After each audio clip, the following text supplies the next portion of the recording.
Mati.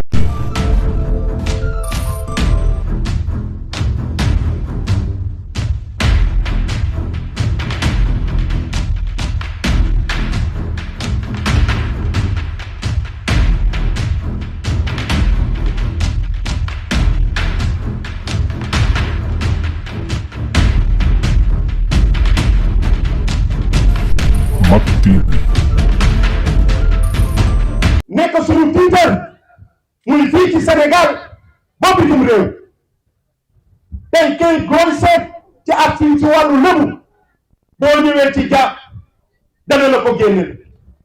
dama ne ñun ootew ñu fii rek pour ñu gis ñi ak lu yu xonq yi ñu sol pour wax loolu taxunoo ñëw fii lii nu bëgg mooy état bi dama ne kii nga xam ne moom la lébu gi yebal dégg ko ni ñu ko dénk mooy jàmm ñi toog Demba Anta Dia dama ne ku ko teewul teewa ku ko teewul teewu na la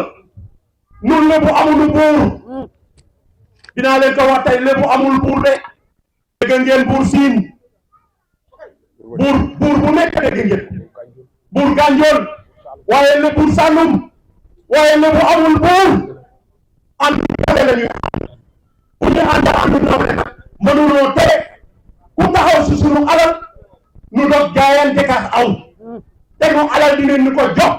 dinañ ni ko jox si nii dinañ ni ko jox si nële te kilifa gi bu Demba Anta Dia dama lay wax nu ngi sa kanam nu ngi sa ginnaaw dama ne Demba Anta Dia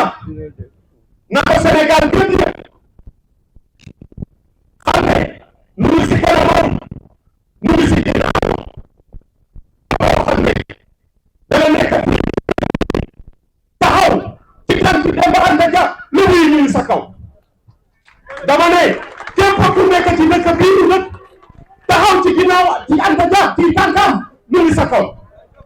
dama ne moom nag wii bi ñu yaakaare ne dañu ko rey pour lekk aw yàpp rek dañ la nax seen bopp dama ne moom nag wii rey na ko pour lekk yàpp ba doon yàpp am nañ suñuy kër ba doon jën am nañ ko suñuy kër dama ne ku taxaw pour gàllankoor la lébu yaa ngi sa kaw ñu ngi ñaan nag président nu mu gën a gaawoo nu mu gën a gaawe premier ministre Ousmane Sonko nu mu gën a gaawe nga recevoir ñu Demba Anta Dia suñu xel jamono ñooy ñun nag ay kilifa lañu kilifa du contre buur dama ne la ma fi mën a wax kontaan nañ ci dëkkandoo yi kontaan nañ ci journaliste yi. du contre buur man boo gisee ma commencé si ñoom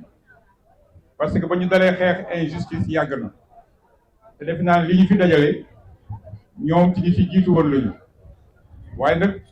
am réew dafa am lu muy doxe xam nga boo digalee jubal jubbanti defe naa doo nekk dictateur kon nag ñun ñi nga xamante ne ñun la yëf yi daal suñu kaw ñun ñoo mën a xeexal suñu bopp di gërëm bu baax jigéen ñi nga xamante ne yéen a taaral bés di suñuy yaay di suñuy jigéen di suñuy soxna am na benn bés ma ànd ak grand saltige bu Yoff am fu ñu dem fu sore waaye bi ñu demee ba àgg fa ñu jëm bay pare àgg fa ñu jëm avant suñu gaal a teer aw niir dal suñu kaw gisatuñu lu bari ma jékki-jékki sama xel dem ci moom ma oo ko téléphone boobu ñu ngi ci digg waaye nangam mu ne ma defal nangam ma def ko waaye gis nga ba gaal ga teeree ba ma dem ca guy ya def li may def ba pare fa ñu jëmoon dëkk ab rab la waaye weñ sax naawu ko kon nag ñu xam ne yàlla lim ñu mayoon ba tey mu gis suñu suuf sii nag mooy li ma wax sànq ne du menace la du menace waaye dañuy artu parce que ñii nga xamante ne ñoo koy jéem a xëccoo ak ñun jéem laa wax parce que mënuñu kaa xëccoo ak ñun man la ma daan wax rek laay wax man ku ma joxoñ ma koloj la man Jaraaf du Mbeng ku ma joxoñ ma koloj la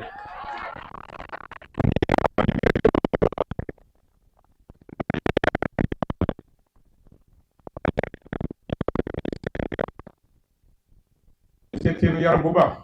ku la ci wax dëgg dina la wax ne am na lu mu yëg ci yaramam ku ko ci yëgul tamit bu neexee suñu borom dañu am li yàlla mayal nangu ko te li ñu def ci suuf si def nañ ko fa seen njaboot dund ak wér-a-yaan la ñuy dund ku xam wér-a-yaan dund ak wér-a-yaan def naa ku ko xam dinañ la war a dund ak wér-a-yaan ngay dund war ngaa xoolaat sa bopp ñun xëccoo ñu dara xëccoo ñu suufi jàmbur su xëccoo ñu dara li ñuy xëccoo ñoo ko moom kon ñuy interpellé waat état bi wax ji mën naa bañ a bari parce que lépp ci état bi lay mujjee ñuy interpellé waat état bi li nga xamante ne nii ñoo ko moom yàlla wërsëgale woon ko suñuy maam doon ñu baax yaatal wanag yi na ko Seydina Imaamu Laay waxee woon alayhi salaam nee nañu yaatal wanag ñi gan yaa ngi ñëw ñu yaatal wanag ñi gan ñi ñëw gan ñi nag bu ñëwee dañu war a toog toogaay bu jeex am na ñu ci waaye bu ñëw toogaay bu jeex bu neex daxaa la dóor ba pare bee demi kër ga nga ne ka laa jotee ki doon xeexal ñun foofu la ñu toll ngañ bàyyi faal ak daaw bi jàppale guddi lañu dox dem ci kilifa yi Yoof yëpp wax ak ñoom dañu fa am conférence bu mag ñoom tey dara nga foofa toog ñun ñu ñëw lii noo wax nag nëbbuwuñu si làquwuñu si na mu amee fële sa aéroport ba ñu di ko xeex moom la ma boole bi te ñun dinañ jot num aéroport bi mu neex leen mu naqar leen mu neex leen mu naqar leen danoo jot num aéroport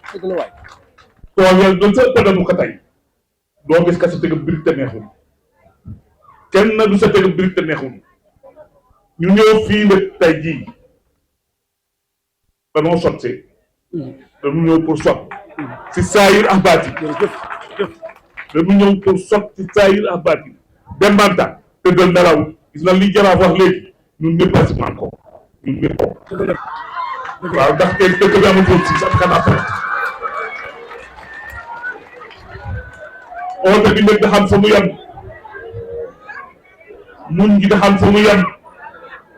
lii waa mbéy ngeen wax léegi yéen a baax بسم الله الرحمن الرحيم وحسبي الله ونعم الوكيل نعم المولى ونعم النصير ñoo ngi leen di gërëm di leen di wax asalaamaaleykum. waaleykum salaam. vraiment émotion jàpp nañu li may bëgg a wax sax xaw ma ko na def am mbégte waaye nag isa urifa sababu batala al ajab soo gisee mbir mu yëm la boo xamee sabab nga waratu la yem lébu Cap-Vert ñu jox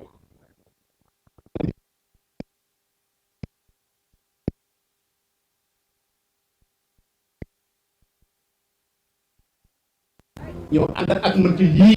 nga xam ne la famille Mbengue confié ma ko bu kër yëpp teewee ñu ne yow yaa ngi si doy tu dois faire tout pour mériter cette confiance mais maintenant nous sommes dans un état de droit c'est clair et net on a l'autorité de la chose jugée loolu war nañu ko suboon fii indiwaat à chaque fois c'est pourquoi la famille propriétaire désignée du titre foncier 1451 ñoo ngi interpellé monsieur le président de la République et son premier ministre monsieur Ousmane Sonko ay dafa jeex ay dafa jeex ça suffit loolu mooy li nekk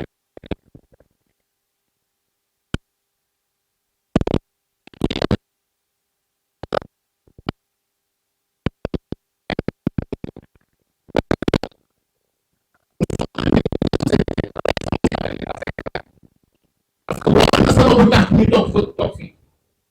mais ce que nous ne pouvons pas comprendre mooy loo xam ne yow da koo àtte ku la donné le dossier nga am autorité de la chose jugée lan lay xarit ci tribunal y a ce qu'on appelle l'escroquerie au jugement xam nga mooy lan mooy les acquéreurs de la HLM dañu commencé waat di borom yi un titre foncier extrait du titre numéro 1451 immatriculé sous le numéro 2887 alors que ce titre-là a été rayé depuis 2012 sans appel ni opposition lii am nag am na lu ma mën a wax tey mais am na loo xam ne dañ koy denc suñu état tàllal woon loxo amaana ni dañ koy sursoir ba code passe nous ne sommes pas des païens.